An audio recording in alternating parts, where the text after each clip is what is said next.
This is Dan Schneider on this Dan Schneider video interview. The subject is hippies and the 1960s counterculture. I'll be speaking with Forrest Rivers about that, and the conversation will begin in a moment. Forrest Rivers is my guest. He's a professor at Western Carolina University. He's also a writer, wrote a book called The Hippie Review and Collected Writings. And we will be talking about what I talked about a few weeks ago with a man named Michael Kramer, except we'll be taking a little bit more spiritual take on those times than I did more of the hard history with Michael. But as I usually like to do, I want my guests to feel free to define themselves. So, Forrest, welcome. If you could add a little bit about who you are, what you think, and why the hippies were important. Oh, absolutely. Well, first of all, Dan, it's great to be with you today. And I am for my day job. I'm a professor over at Western Carolina University. For those of you who don't know where it is, it's in the mountains of North Carolina, right outside of Great Smoky Mountain National Park. So it's a beautiful, inspiring place to be. I am also an author and a meditation teacher, and I wrote a book some years back that I have since updated called "The Hippie Revival and Collected Writings." And I've obviously had an interest in the hippie counterculture for many years, and I view the most significant aspect of that entire culture to be the emphasis on spirituality. And I view that the entire hippie movement of the 60s and 70s as an expansion of consciousness. And I think that that's something that's often missed when we talk about the hippies, is we kind of focus a lot on the protest side. We talk about the rebelliousness. We talk about the shift in culture that arose in post World War II. But one thing we don't really talk a lot about is this expansion of consciousness that occurred in that era, and that's something that I think is one of the most profound part about the hippies. I have to ask you a question I asked my previous guest in a totally different vein. It was an anthropologist of film named Louise Milne, and that last name is very odd unless you are a Winnie the Pooh fan with A. Milne. She wasn't related. With a name like Forrest Rivers, though, your parents had to be hippies because it's very much like River Phoenix stuff, correct? So it's actually kind of funny, Dan. Forrest Rivers was kind of like my adopted name. I actually I teach at the college under a totally different name, Oh, okay. my legal name, which Okay. is kind of vanilla, right? Um, Bob but Jones. Forrest Rivers is my kind of adopted name I took over time, and it actually was my pen name that I came up with right before I wrote the Hippie Revival, Oh. and I chose that name kind of as an ode to like the Mother Nature. So yes, rather than saying maybe my parents are my parents' hippies, it might be more like, am I a hippie, right? And I think the answer might be a resounding yes to that, right? To many. So So let's start off because I've interviewed people who are Buddhists, I've interviewed people who are Jainists, I've interviewed a mm, number of lesser known Eastern religions.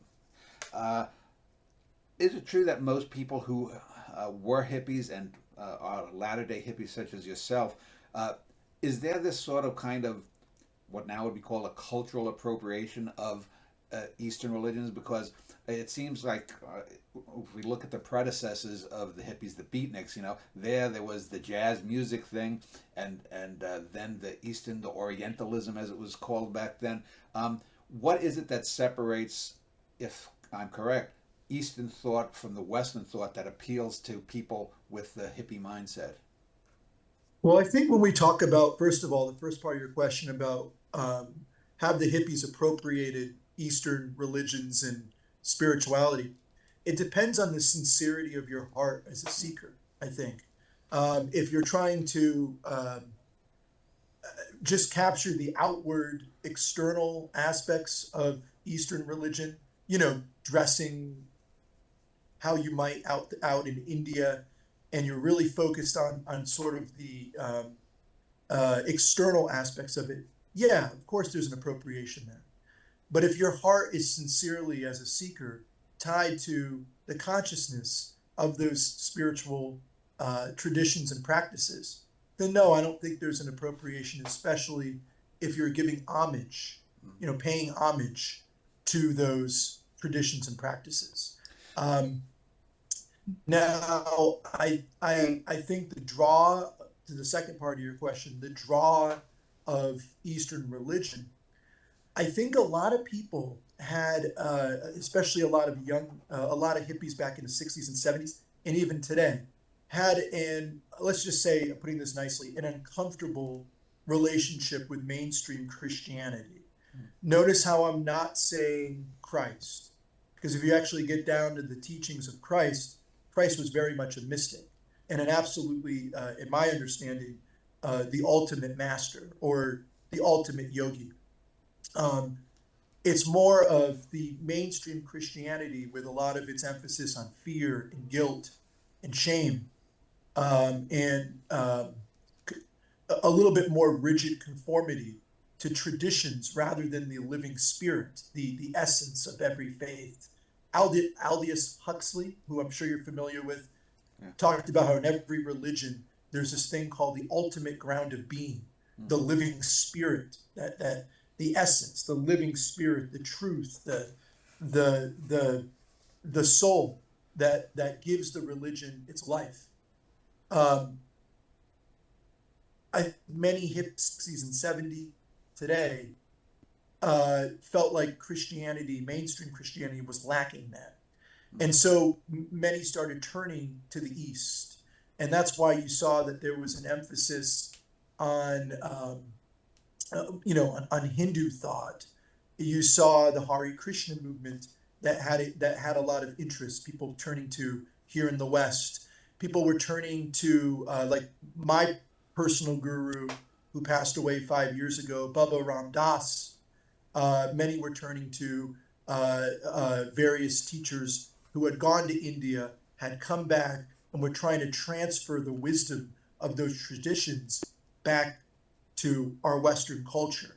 And I think the appeal of Eastern religion is that it's a little bit more open-minded.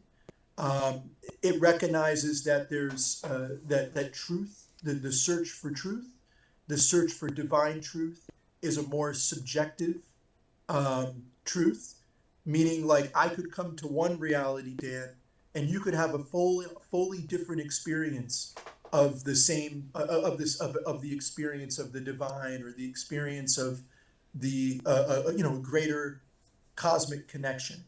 Um, so there seemed to be a little bit more openness in terms of how we arrive at truth, and there was a more acceptance of different faiths. When you really get down into a lot of the Buddhist, you get down to a lot of the Hindu teachings. I'm talking more about the mystics.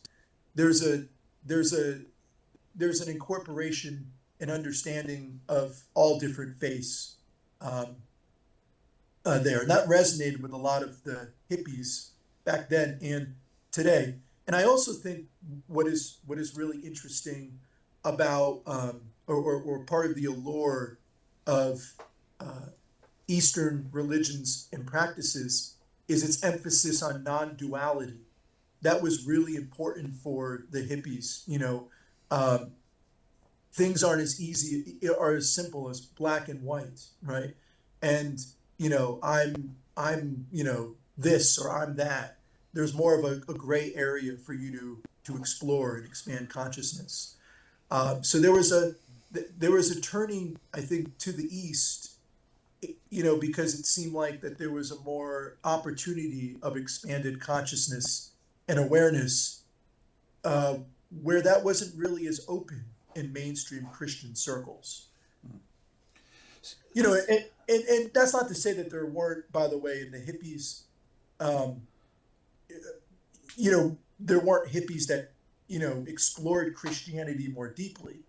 There was the Jesus people and the whole Jesus movement that popped up in the 60s and 70s too, where you had hippies joining communes and trying to live the life of Christ without the confines of the church, right? The institution.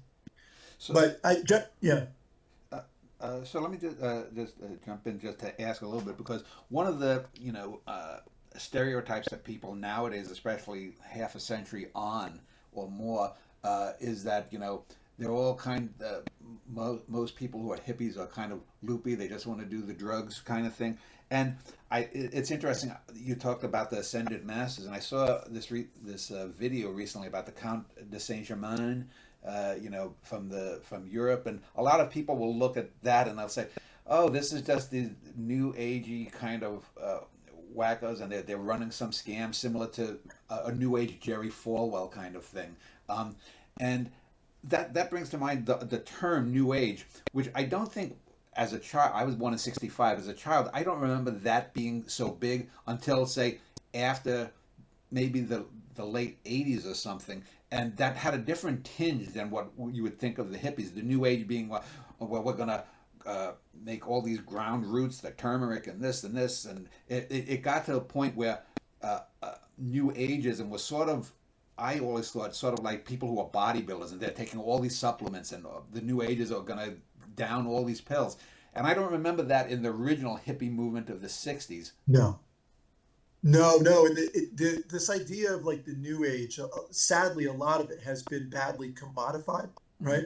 So speaking to that kind of like appropriation, there's been a little bit of that, right? For sure. And I think that's what you're speaking to. Obviously it's very hard to remain authentic in your spiritual roots in a culture that is predicated on mass consumerism and commodification. But my understanding is what the New Age originally meant, right, was this era of expanded consciousness. You know what I mean by that, Dan? Like more like um, we're becoming more aware of our connection to, and you can call it by many different names, our connection to oneness, right? Our connection to God, our connection to Brahman, right? In a Hindu term, our connection to the Tao, right? Where it would just refer to a period where there was this expanded consciousness and awareness that there's much more than just our egos, right? There we go. There's much more than just our egos. There's much more than just our separateness. We're actually part of a greater infinite web of wholeness or oneness. And that was really what the New Age was meant to explore, was different pathways of heightened, expanded consciousness. All the stuff you talked about that came up in the '80s and on is what you're really kind of getting at. Is it kind of became a little bit almost cultish sounding. Yeah. That's really due in large part to the mass uh, consumer, or what I would call spiritual materialist mindset, right? That came out of that. But its roots, at least the hippies in the '60s and '70s, it was really about expanded consciousness, right? That's what the New Age was referring to, is this period that humanity arrived at, where our our intuitive wisdom was coming more to the forefront of our reality, where we weren't so confined by of mechanical living. How about that? Moving into a more natural, expanded rhythms with the universe. Well, I want to get back later in our discussion about the two types of materialism, the philosophic materialism versus the corporate financial kind of materialism, because I think there's a difference. So this gets to what most people would define spirituality as, is like you talk about expanded consciousness and this sort of thing. And I've known a lot of people who take the recreational drugs, especially things like acid or whatnot. And for me, I grew up in a very good fellas neighborhood. I grew up playing in heroin galleries and whatnot. And for me, drugs have always been a thing. Don't do it. I don't drink, and it's not because of any grand thing. I'm a pragmatist and so I I think there's a pragmatic way to view the cosmos that's very in sync with spirituality, without all of the spiritual regalia, if you will. I think, for example, politically, I voted mostly third party for the last 25, 30 years because I don't. As I said, I think the Republicans stand for evil and the Democrats stand for nothing. Uh, and I think, I agree. yeah, and I, so I think there's a pragmatic way to approach this, and I think sometimes that regalia, as I said, is sometimes a turnoff to some people. And I'm not accusing, but do you see that as well when you talk about look at like someone like Greta Thunberg? I think she's an admirable young woman, but she's the new beating pole for corporations and right wingers. Yeah, I think true spirituality is something that becomes self-evident in one in a being based on the fact that based on their the presence that they bring into a room, or the presence that you feel, the comfort and connection you feel around another person, right? It should be something that's self-evident. There shouldn't be a need to, show up in a room with wearing, you know, six different sets of beads, or we're having to wear a sari when you walk, an Indian dress Yeah. when you walk into a room. That can be a turnoff, definitely, for some people. And what it can also do is it can also reinforce the very thing that I think hippie spiritualists are trying to get away from, which is this idea of separation, that I'm somehow different from you Mhm. because of the way I dress or the way I look. So I do think there can be a turnoff with that. And I do think that what people are searching for is a kind of more humble, grounded spirituality where our inner selves can shine bright without getting lost in the hoopla of our external appearances. Does that make sense? Yeah. So I wanted to go step back though, because in the development of what we call the counterculture that was at its zenith, I guess, in the '60s. There were the beatniks before that, and what separates, do you think, spiritually, someone who came from the '50s, the beatnik ideal, and then a decade or so later, the the classic '60s counterculture versus today's environmentally aware person? So the beatniks, the hippies, and today's modern Ooh, environmentalists.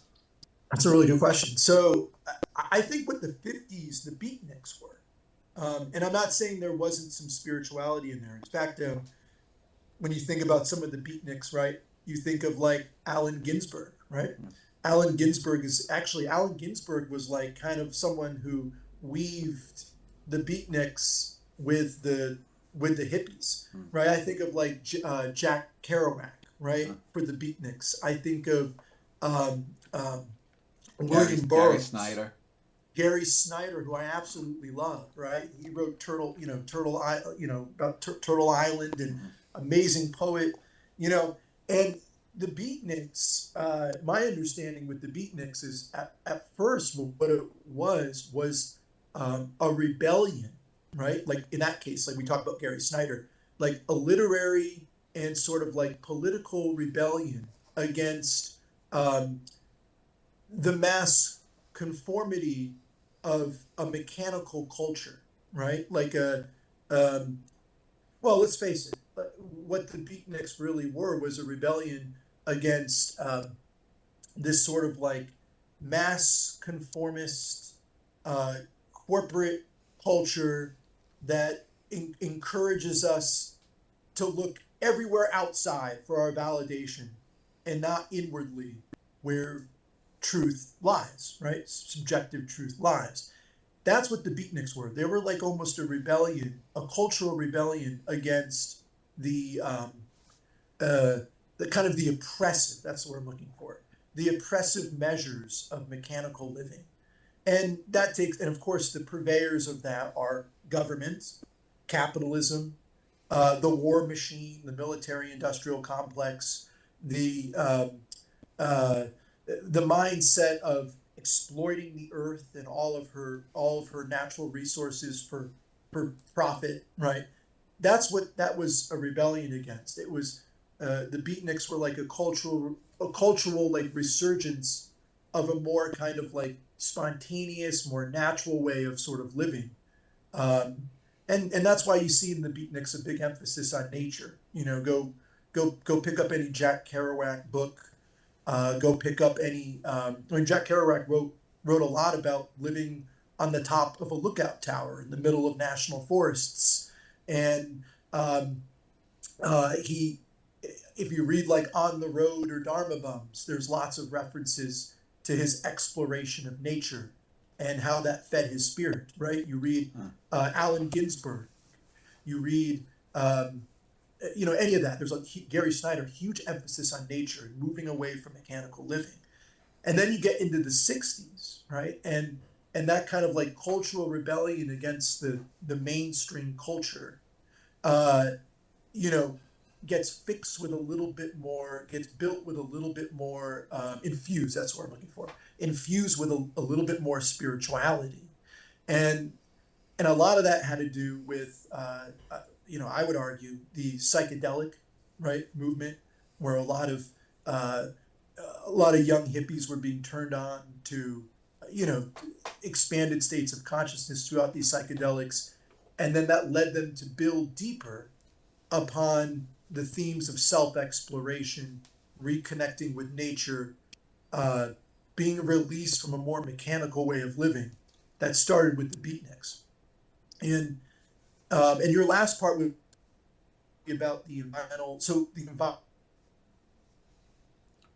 Oh, you there? you were asked about. No, you just froze up a little bit. Sometimes that happens. Oh, sorry about that.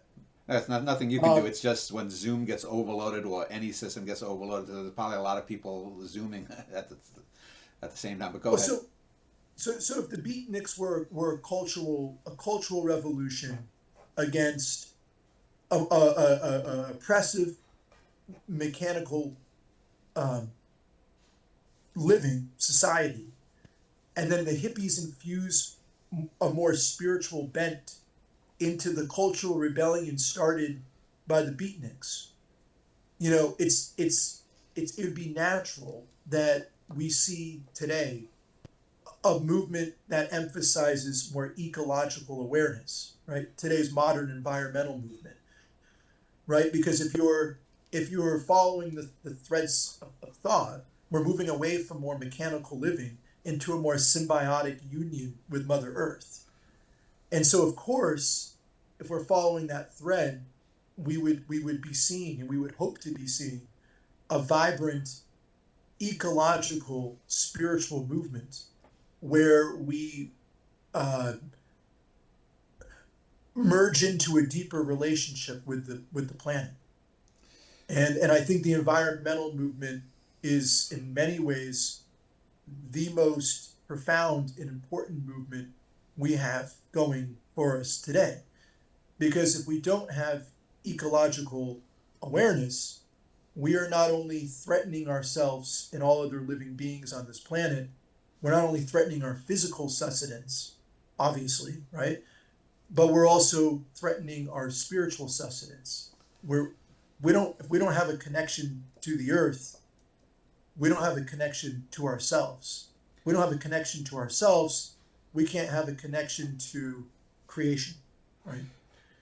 So if And I so I think go ahead, go ahead. and so I think that to kind of like reemphasize, the beatniks were a rebellion against this mechanical living, and that's why there were strong nature sentiments in their writings and in their culture.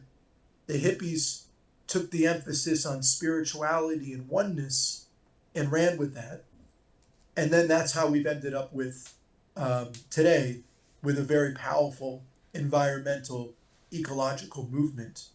And you see it everywhere, right? We're more concerned about things like sustainability. We're more worried about eating organic foods. We're more worried about, we're more worried about um, connecting with nature. You even see an emphasis right now on, it's become more, more popular for people to go on ayahuasca retreats or wilderness therapy. Look at that. That's an offshoot of the ecological movement. The people are finally acknowledging, our culture is finally acknowledging that nature can actually heal us from the inside out, right? So, And why do you? Let me just ask though. You mentioned these retreat kind of things, but what gets the play in the media, of course, is things like the Burning Man thing, or anything that seems just over the top, kind of silly.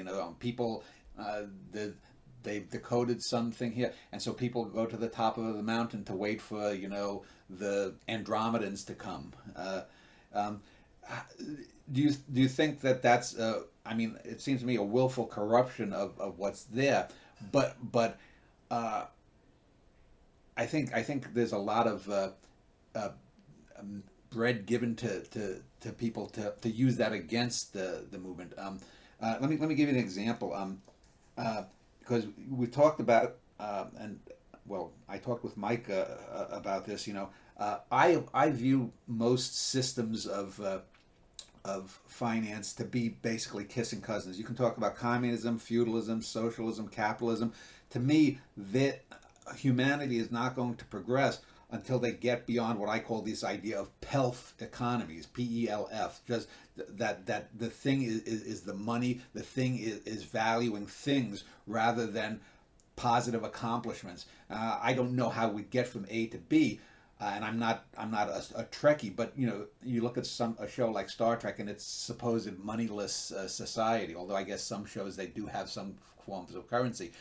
Uh, how do you think we get away from this reliance on currency as the thing of exchange between us? Because there has to be some kind of exchange. You want me to work on your house. I want you to give me food for the winter, kind of thing. Uh,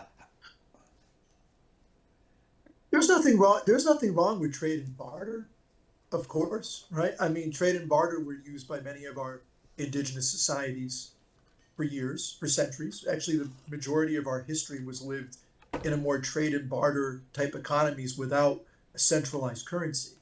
Um, that could work.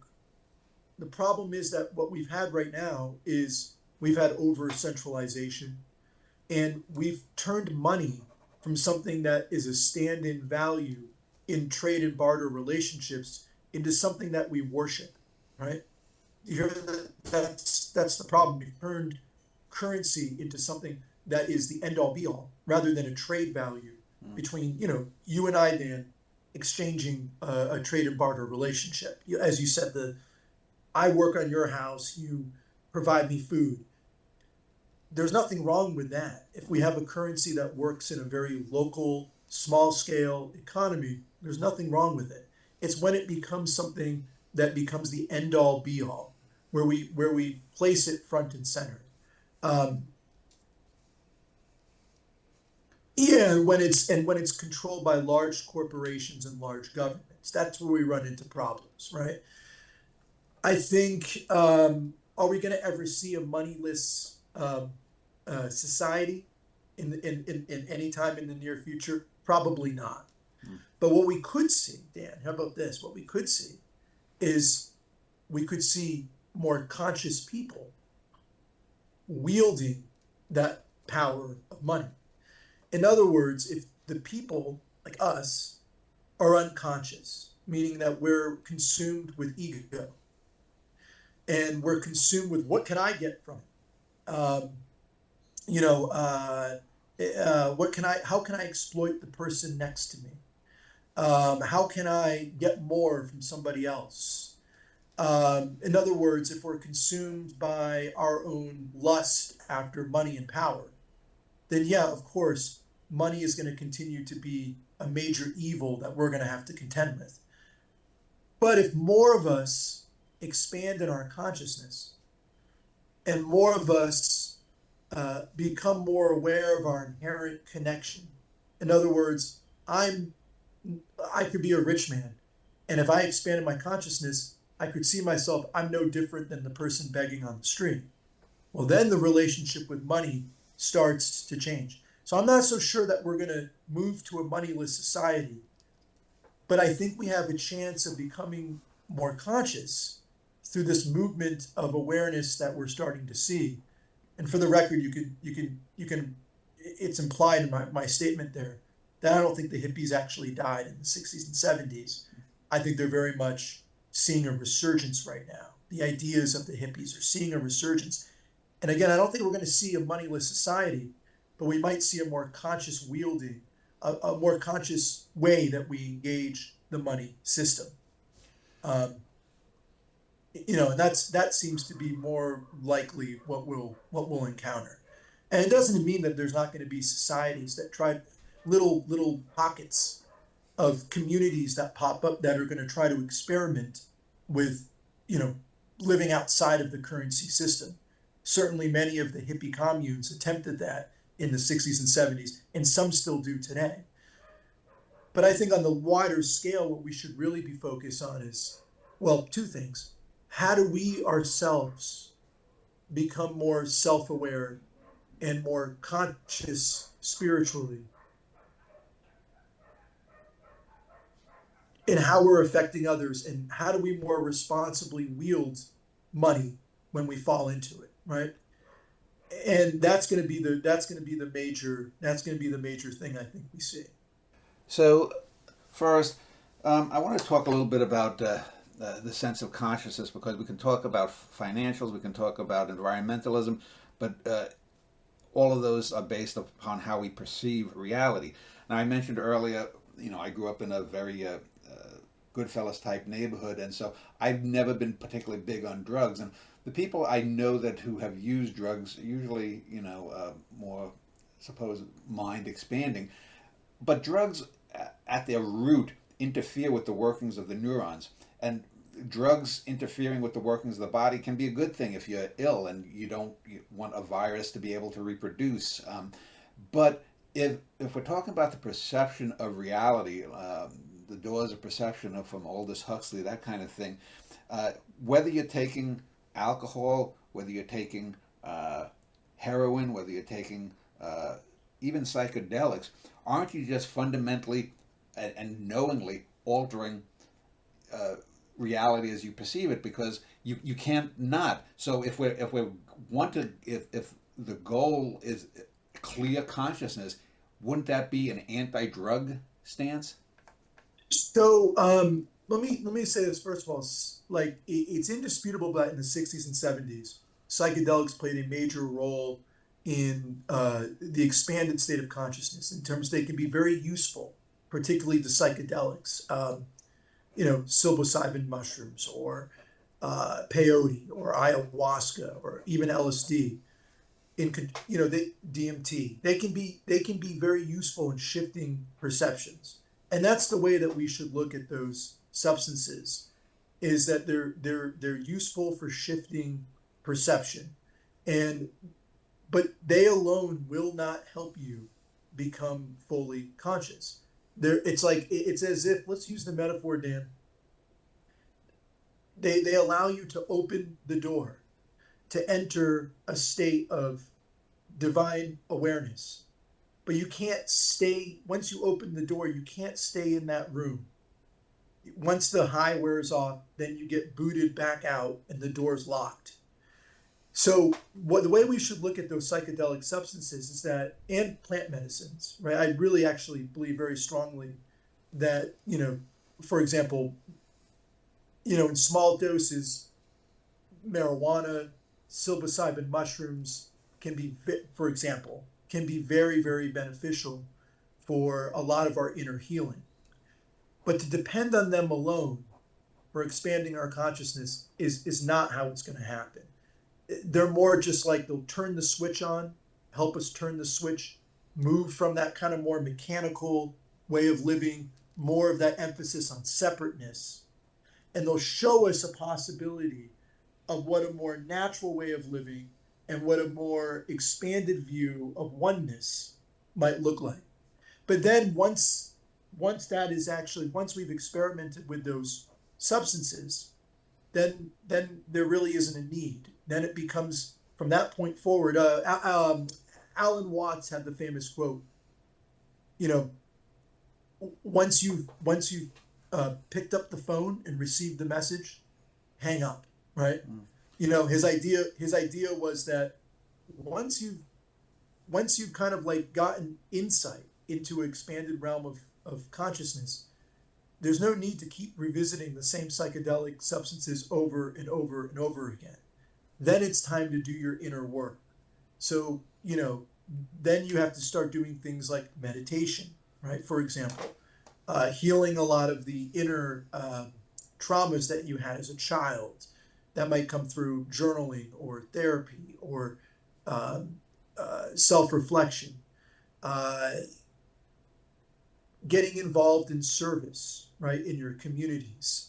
In the Hindu faith, they call it karma yoga, right, the path of service, right. Those are the types of activities you have to do. So yes, I do agree, kind of what you're saying, Dan. I think the idea is to have a clear consciousness, and if we depend on substances to get us there, that's a failed path.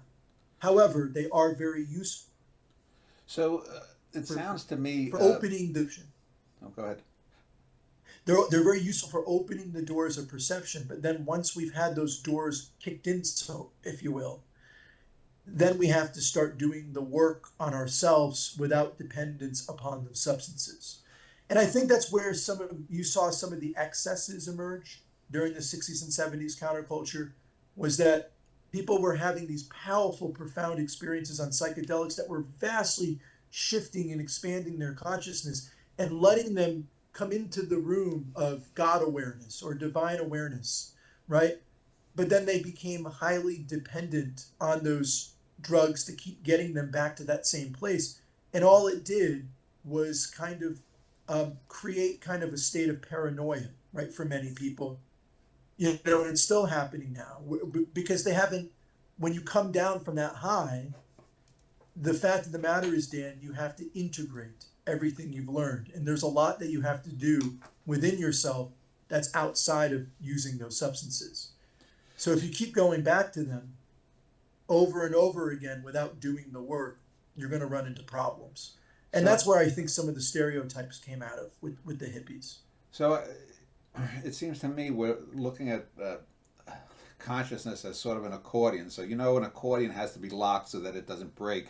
So Absolutely. if you want to expand to be able to make the music, you then have to play within us. You're not constantly going out like this. So you have to have some selectivity in your consciousness, because I for example can be out on my little patio and my cats are out with me, and I see a spider up there, and I see one of my cats trying to reach to get the spider, and I have to put my cats in, or sometimes I'll have to unfortunately kill the spider so my cat maybe doesn't get bitten, and I have to take them to the vet and they could die or whatnot. So I make a choice of the possibilities, and sometimes a poor little insect, I'm going to have to choose my cat over the insect's life if it comes to it.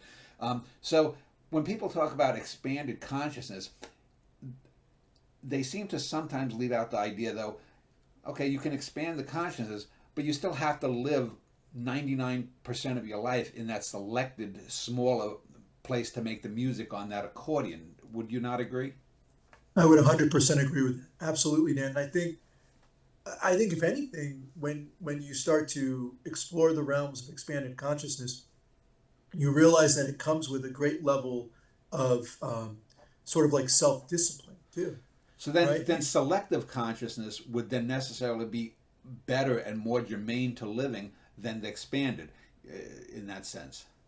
Well, I mean, I think it's indisputable that you want to move outside of. I mean, I think we can see all the effects of.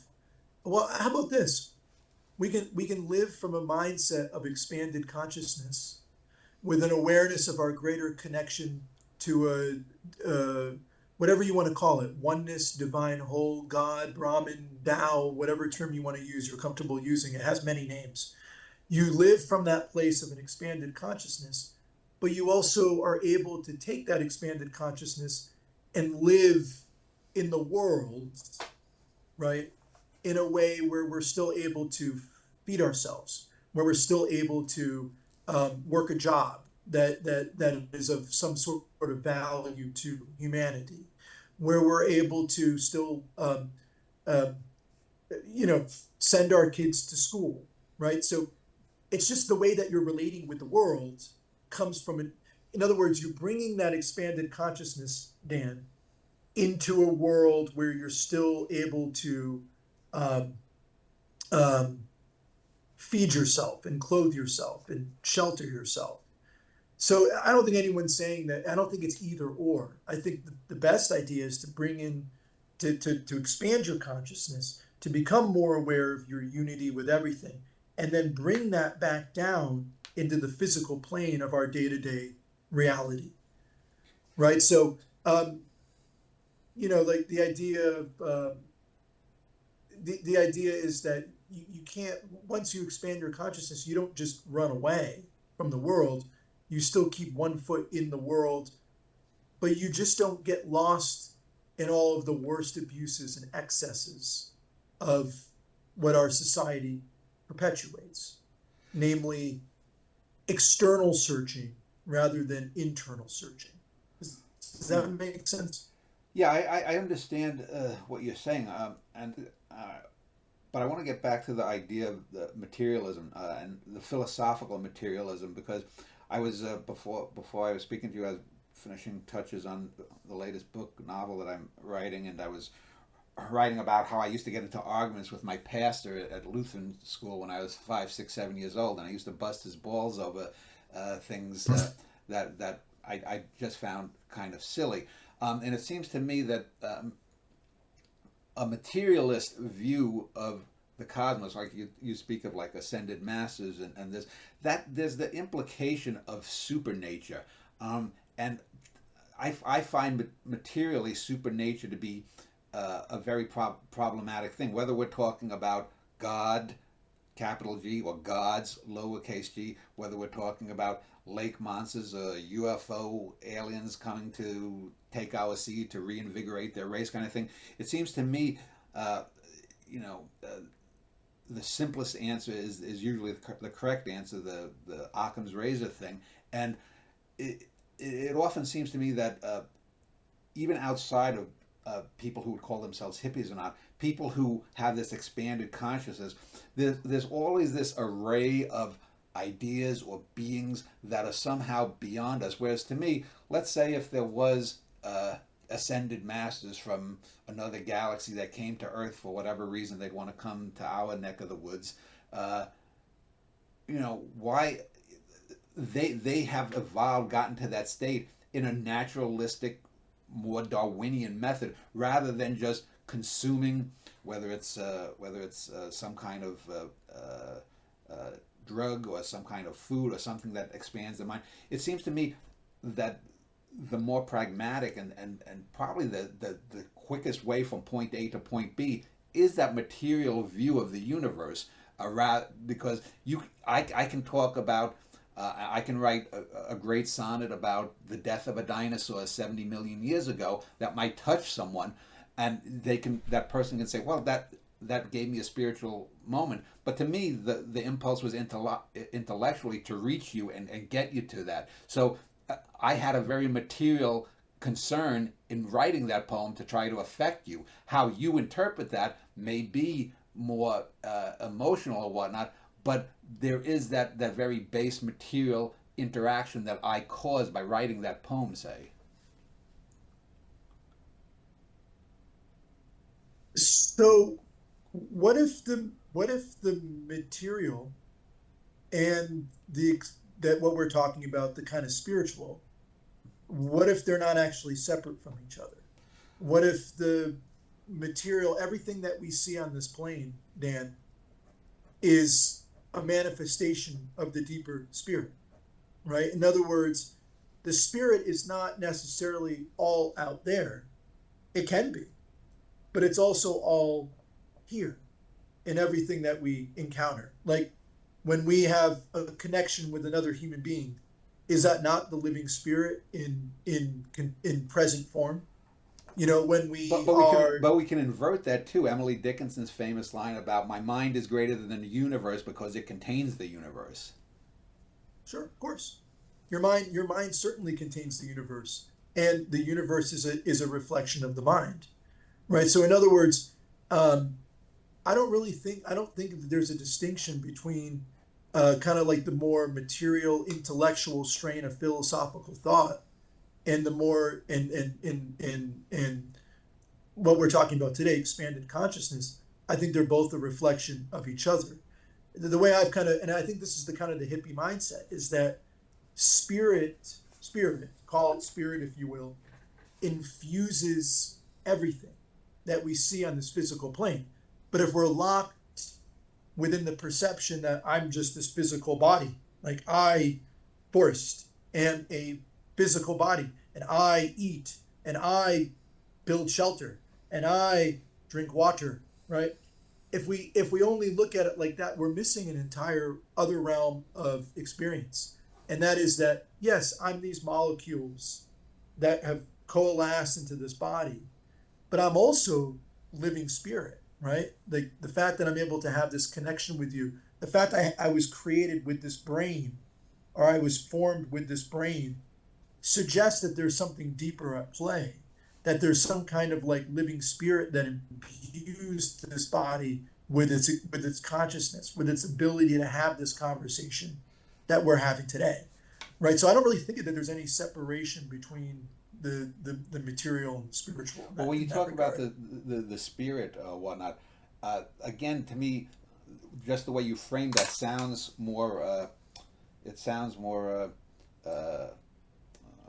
less materialistic. Whereas I would say I don't have any issues with spirituality if we look at it metaphorically. If we're talking being about, I mean, have you ever? There's a famous film, I forget the Spanish director's name, The Spirit of the Beehive, and it's about two little girls who were affected before the Spanish Civil War, and a lot of people I think misinterpret the title, "The Spirit of the Beehive," the spirit meaning a ghost, because there is a ghost in the film, but I think the word as it's used in the title and in most of the film is talking about the spirit in the sense of the joie de vivre of these children.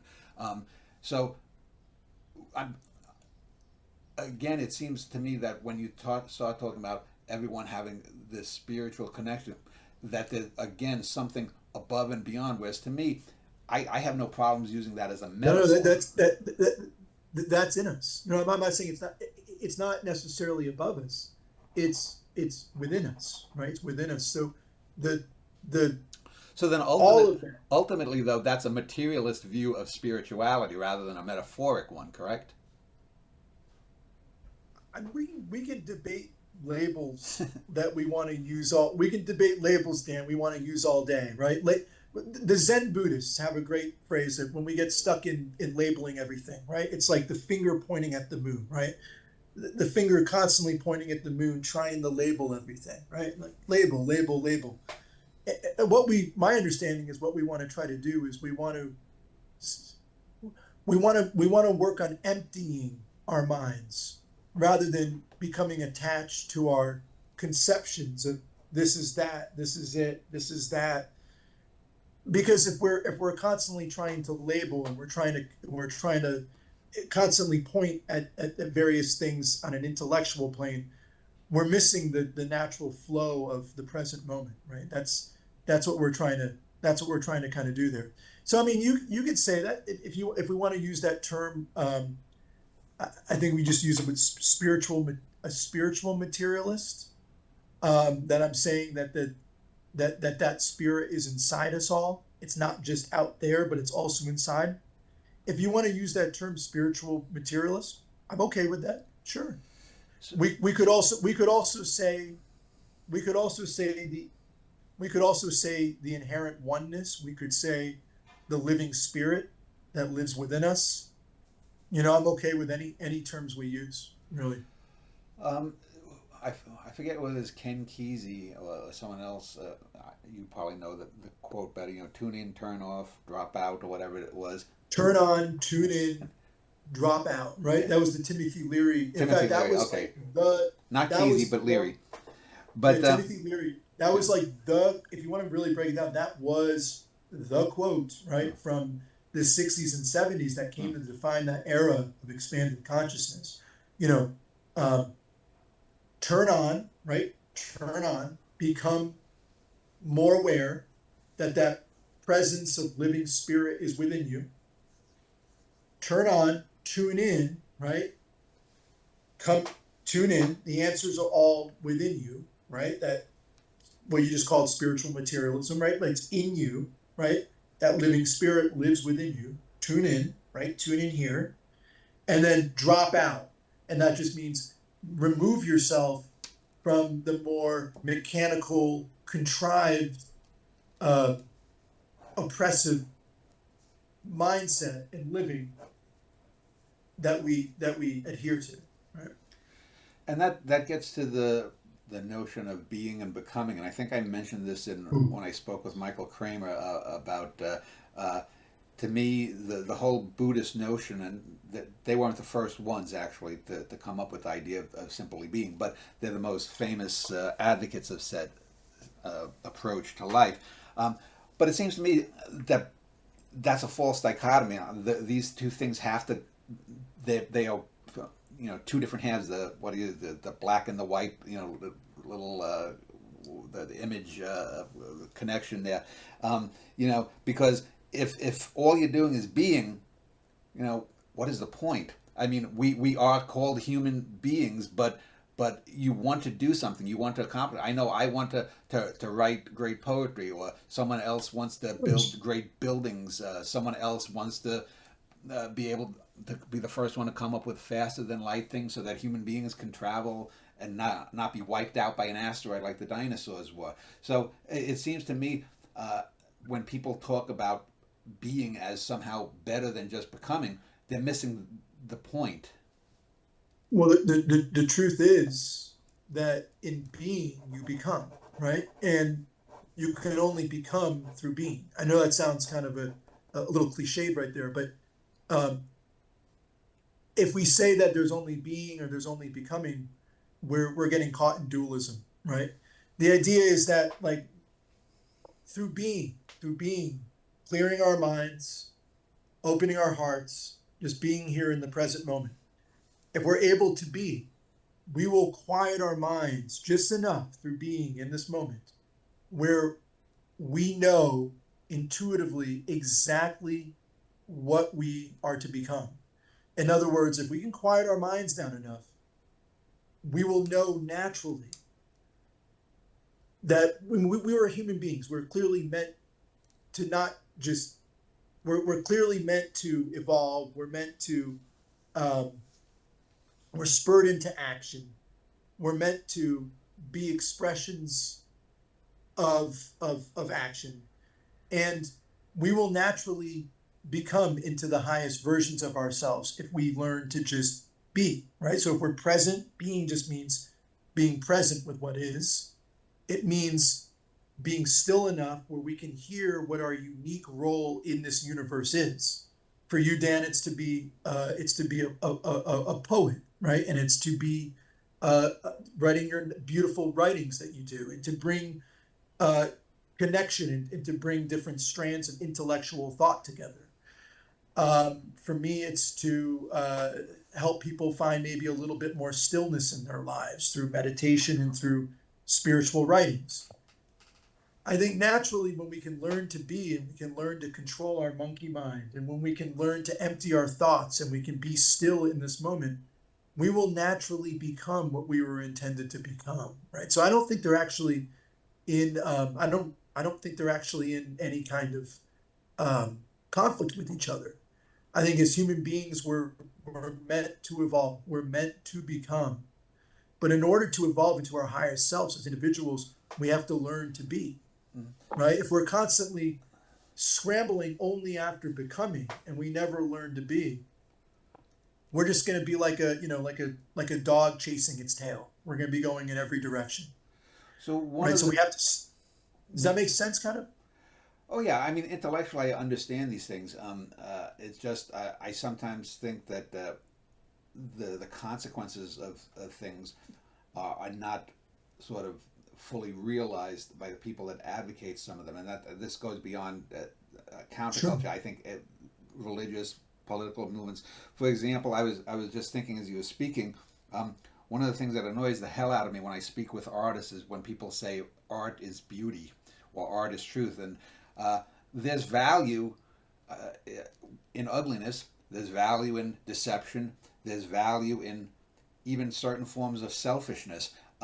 And so, to me, if one is going to be as fully complete, you have to be able to appreciate something that is ugly or something that is deceptive.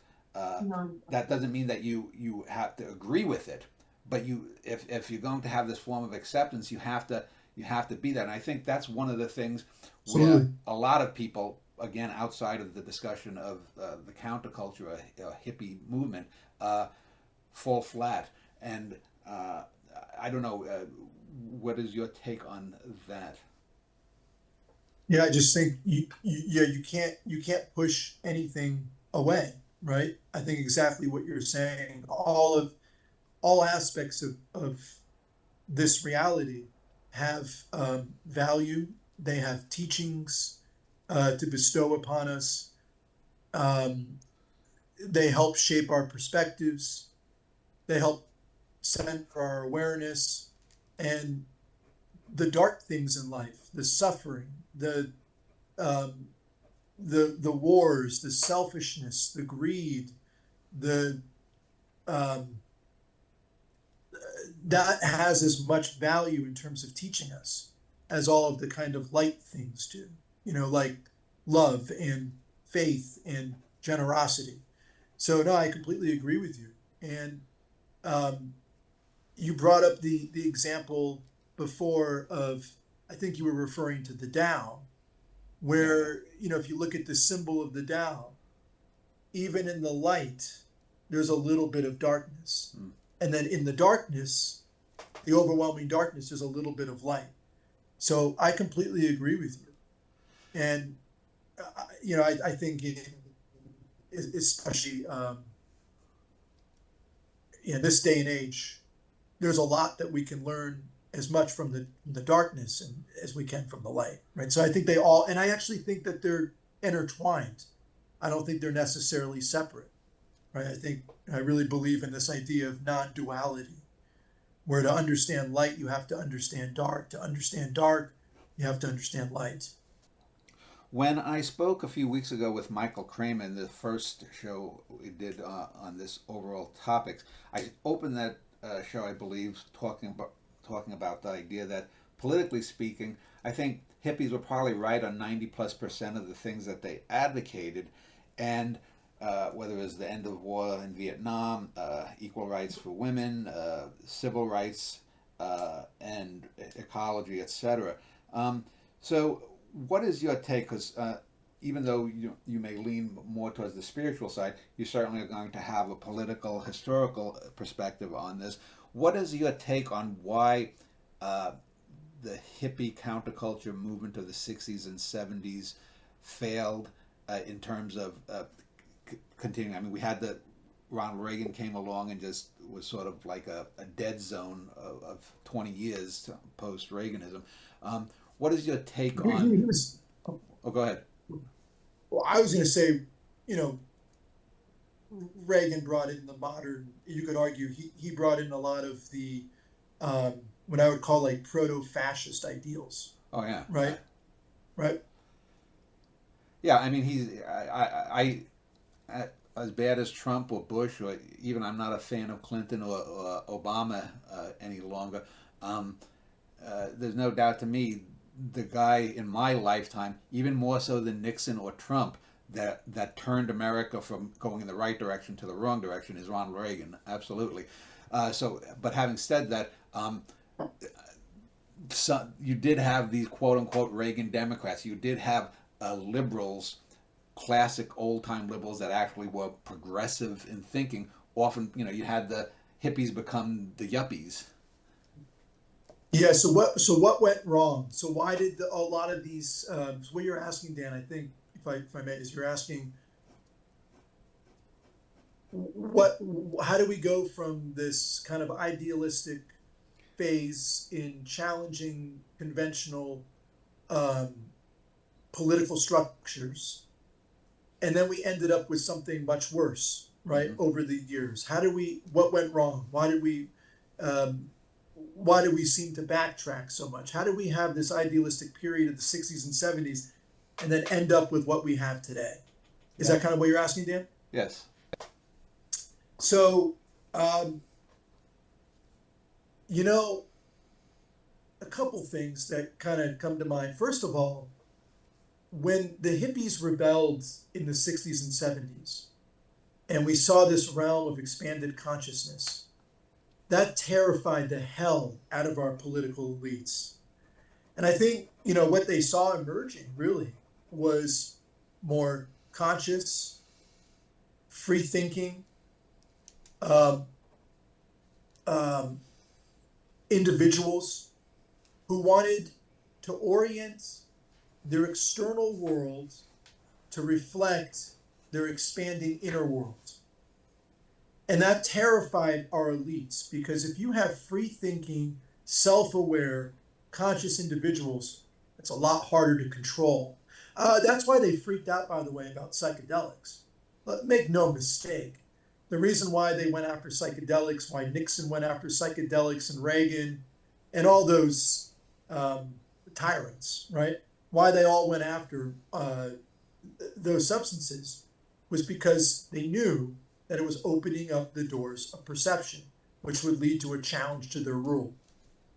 So, really, one of the reasons why we are where we are today, Dan, is because the elites mobilized intensely against the threat, which was the hippie counterculture, that they mobilized. So, what we're seeing right now is the mass mobilization of elites against any kind of popular movements of expanded consciousness.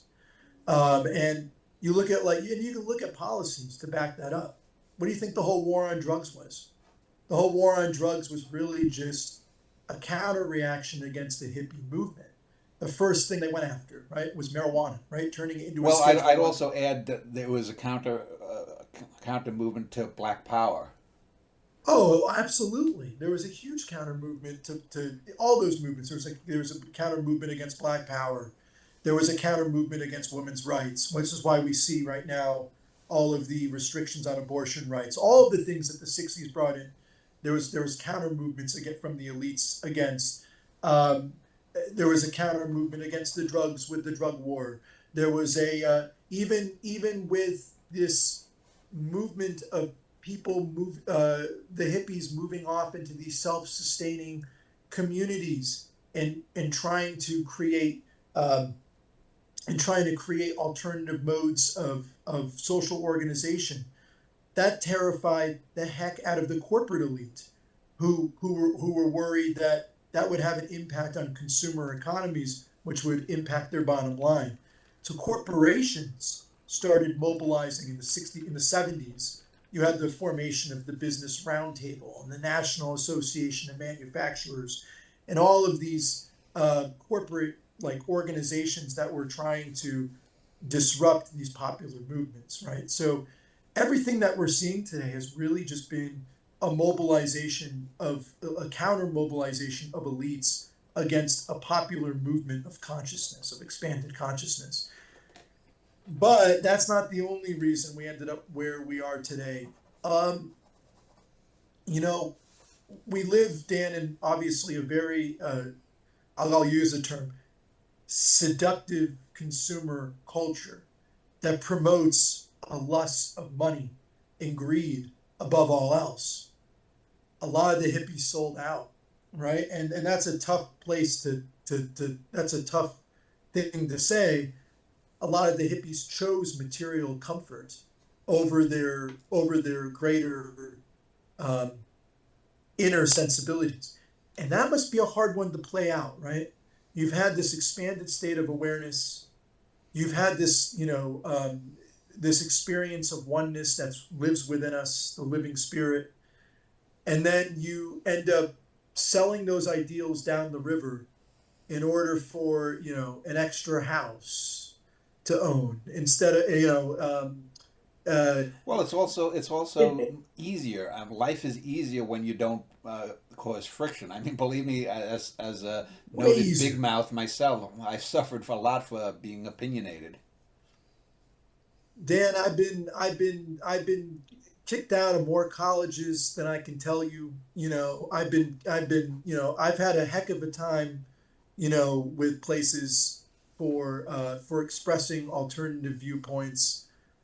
I have faced, the wrath of elite institutions for speaking out, and that's absolutely true. And it's a lot safer if you want to get along in your career, if you want to make money, if you want to be esteemed in your communities. It's much easier just to go along. So I think what happened is a lot of the people, Hope you froze up there. by the Oh, way, there you go. not all, there were there were many, many, many hippies who held on to their ideals and created communities created their own self-sustaining communities. There's still a lot of hippie communities out there. You think like Mount Shasta or Sedona, right? Or um, many pockets in Northern California, or even where I live out here in the Asheville area. However, sadly, it was definitely the case where a lot of the hippies sold out to material culture. So a lot of what we're seeing today is kind of a combination of elite counter elite mobilization against the popular movement of expanded consciousness. And then we're also seeing we have to take accountability as individuals. Many sold out. And it's understandable, like you said, why many people did that, right? They became part of the very machine that they spent their time, Well, sort of rebelling against. I think I think one of the ways doing that was to sort of make jest and also to make serious thought presented by the counterculture into just sort of these memes, what we'd call now, they weren't called memes back in the 60s, but I think of, I just, every so often pops up on my YouTube list that I'm listening to background music, writing, or doing something. The song by Oliver called "Good Morning Starshine." I forget which Mhm. musical it's from. "Good Morning Starshine." And this particular video had the Volkswagen with the peace sign, the Volkswagen campers with the peace sign, that kind of thing. Uh, and yet, even more troubling though, it seems that the biggest sellouts were those highest up in, if you will, the hierarchy of the counterculture. They were the ones who later founded a lot of right wing think tanks in the 1980s. And yeah, we can talk about the allure of, having two nice cars instead of one, being able to take a month off, and even in academia, being able, there are many people in academia that will write a book, and I'll ask to interview them, and they're off writing a book for for the next 6 months or whatnot, and that doesn't. I guess one could argue, though, that this is a failure of the ideas that originally attracted them, that they couldn't keep them in the fold. But then on the other hand, you could say, well, that's more just human nature. Which do you think it is? I mean, do you see that there have been either faulty arguments or faulty beliefs within, say, the '60s counterculture, or has it just been the failure to properly communicate that? Because I've often said with The second, art, it's the second. It's the okay, failure to properly communicate, right? I think the ideals that the original hippies had were beautiful ideals. The idea of living in greater peace, the idea of um, not judging your brothers and sisters, the idea of radical self acceptance, the idea of uh, a less emphasis on mechanical living, and living more in a symbiotic union with the earth. Those are all beautiful ideals. The idea of emphasizing cooperation as opposed to competition. Those are all beautiful ideals. I don't think there's anything wrong with the ideals or anything really faulty with what the hippies had. I think, sadly, I think particularly here in the West, gosh, there's just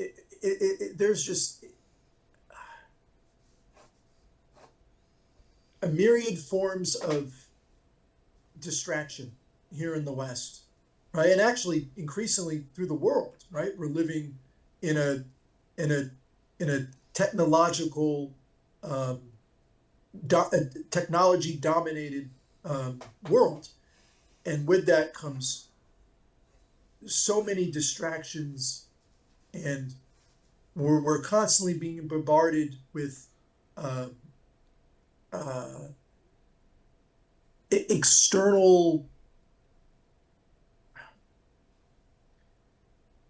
I don't know how to explain it. Well, External minutia that doesn't matter, right? And we get lost in all of that. so let me. Yeah, I yeah. know I know what you're saying. I think, and it anticipated a question that I just wrote down that came to me Yeah. even before you mentioned it. Well, what I And was gonna say is it could just be really hard. Well, building off that, it could be really hard to communicate. All right, the ideals that the hippies originally stood for. It can be really hard to communicate that when we're living in a world that communicates the exact opposite. We're faced with constant temptations, and we're bombarded with seeking external validation through a consumerist mindset. We're being constantly bombarded with this idea that we're separate beings who should be out to get whatever we can for ourselves. It can be really hard to communicate the hippie ethos when we're overwhelmed with this like machine of propaganda and indoctrination to convince us that this mechanical, like techno fascist way of living is the way to go. so I want to Right? talk. I want to talk about technology and reconciling it with the sort of hippie counterculture beliefs. Uh, you so. Uh, Even let's say if human beings can in a century or so, even if they put a world war effort into cleaning up the planet and reversing global warming, and I think these things technologically can be done, but it would take an Sure. investment that we as a species and most people don't want to do. But let's say we did that, and in the year 2400 we've started our journey out to the stars because we don't want to end up like the dinosaurs, that an asteroid or a volcano comes and wipes us out, or even our own weapons that will probably be even stronger than nukes in a few hundred years. So technologically, as a species, to survive, we're going to have to depend upon technology. Is that irreconcilable with the hippie ideal, though? Because oftentimes hippies have been portrayed, sometimes by themselves, as Luddites. Yeah, I don't think it's necessarily incompatible. I think the so how about this? Technology is in itself is not destructive, right? The problem is the consciousness that we bring to how we wield the technology, right, Dan? So Well, yeah, if I if have a hammer and bash your head in, I'm using it badly. If I build an orphanage, right, I'm using it well. you got it. Or we could use that same hammer with the intentions, and we could build a self-sustaining house, right? With it, right? So it's all about the level of consciousness that we bring to how we wield the technology. So bringing your examples in, if we use a very low state of if we remain in this very low state of consciousness where it's all about power and greed and emphasis on dominance, yeah, of course we're going to use our technology for our own destruction. We're going to continue destroying the planet through climate change. We're going to um, hasten or increase the chances that we have a nuclear holocaust, right? Of course. technology will be our damnation if we don't bring a higher level of consciousness to how we wield that technology. So I don't actually think that I think they could be reconcilable. Technology could work in our benefit, but we need to do the work as individuals on ourselves to become more wholesome, peaceful beings. Then the technologies we wield will be more for our collective benefit, and will be used to promote a more harmonious form of living. It won't be used to seed, it won't be used to sow the seeds of our own destruction. So I think technology could be very useful as long as we have the consciousness that is behind it. Sadly, right now, I don't think we're anywhere near having the collective consciousness that can wield these technologies responsibly. Look at AI right now. The level of technology, the level of consciousness that we're at, I am not at all confident that humanity is going to responsibly utilize artificial intelligence. I think that is one of the most horrifying developments that we have right now. And if we for simply this reason, not because of artificial intelligence itself, but because we do not have the correct motivations, the higher sense of self-awareness, and hence collective awareness to appropriately harness these technologies. Um, So I don't see them as I don't see technology and the hippie ideals as irreconcilable at all. I think the bigger question is, do we have the consciousness to be able to appropriately wield these technologies? there was a film by Louis Malle in 1980 called My Dinner with Andre. I don't know if you've ever seen it, but in the end, it's basically Wallace Shawn, an actor, playwright, talking with his friend who's was a director, a stage director, who comes back with these sort of very hippie ideals, and he says, towards the end of the movie, he says that he thinks that the 1960s were the last gasp of the human, and that it's all bleak from there on. Clearly, you don't share that, but that view. But looking, going ahead through the decades of the 21st century, do you think that there will be anything near a return to the 1960s or 1970s ideals? And if so, will it only come about if something terrible happens, like the collapse of the Antarctic ice sheet and Florida being 20 feet underwater?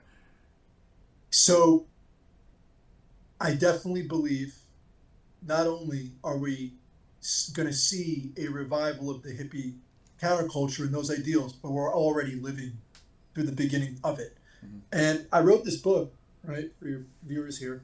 It's called The Hippie Revival and Collected Writings. And notice how I'm not saying the future hippie revival. I believe it's happening right now. Mm-hmm. And what we're seeing right now from the inside out is an actual revival of those ideals. And you could see it everywhere already happening. Um, But how do you prevent it from going passe, say, in 15 years? oh, well, how do we prevent it from Yeah, coming? because if you look at the hippies, they were from the mid '60s to maybe the mid to late '70s. How do you prevent another Reagan or the Reagan mindset from coming along in 2040, even if we were to get a reflowering? Well, I think what we're actually seeing right now is another explosion of consciousness. And I think that this is going to be on a level that vastly out uh,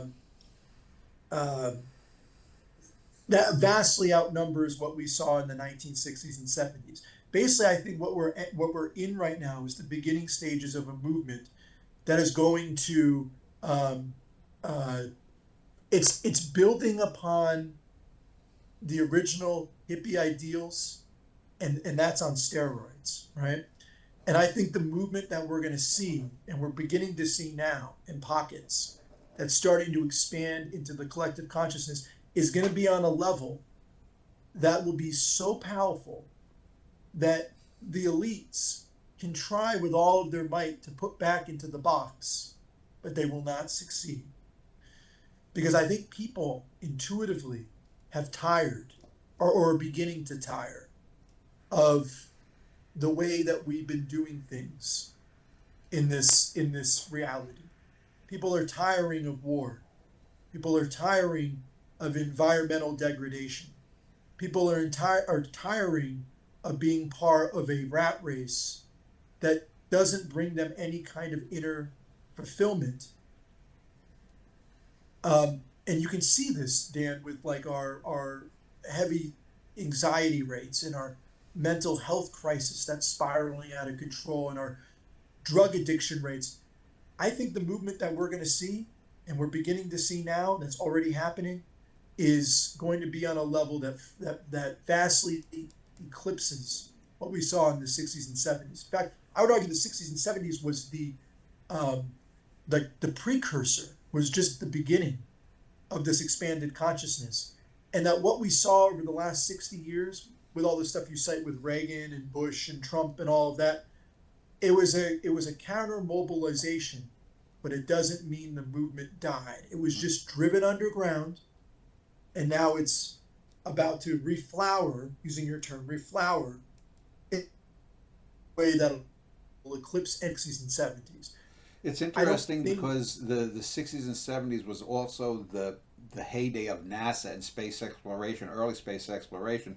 And then with Reagan, we got this 25, 30-year lull. And now you have, for better or worse, a lot of private investment going into space exploration. And hopefully they'll be restrained by some governments. But I wonder if the same thing that is the guiding light of the countercultural perspective is also in that drive outward to explore the cosmos. Well, it may very well be, um, but I think the bigger drive right now that um, might be leading to the resurgence of the hippie ideals is all of the external devastation that we've seen, that a culture of ego that emphasizes separation, fear, and division has wreaked upon the people of this planet. I think we've seen where the ways of a Reagan, or the ways of a Trump, the ways of the dominant culture will take us, and that is war, and that is division, and that is um, environmental degradation, and all of that. I think so. All this, the external, the devastation that this way of living has brought upon society is going to create, and is already creating, a massive reaction from the other, from the hippies, right? Which is a reaction based on love, a reaction based on understanding, a reaction based on unity, a reaction based on simplicity, a reaction based on humility, uh, a reaction based on spirituality, right? And that's what we're seeing right now, and we can see it everywhere, Dan, in our society now. We can see evidence of this hippie revival.